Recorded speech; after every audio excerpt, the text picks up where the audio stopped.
প্রথমে ফেরেশতারা কাবা শরীফ নির্মাণ করেন। এরপর আল্লাহর নির্দেশে সাইয়েদিনা আদম আলাইহিসসালাম কাবা নির্মাণ করেন। কিন্তু সাইয়েদিনা নূহ আলাইহিসসালামের সময় এক মহাপ্লাবন হয়, যাতে কাবা সহ আশেপাশের সব কিছু ধ্বংস হয়ে যায়। পরে সাইয়েদিনা নূহ আলাইহিসসালাম কাবাকে পুনরায় সংস্কার করেন। এরপর সাইয়েদিনা ইব্রাহিম আলাইহিসসালাম আল্লাহর নির্দেশে কাবা পুনর্নির্মাণ করেন।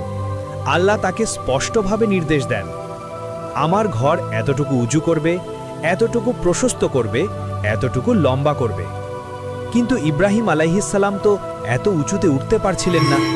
তখন আল্লাহ জান্নাত থেকে একটি বিশেষ পাথর পাঠালেন। সেই পাথরের নাম হলো মাকামে ইব্রাহিম।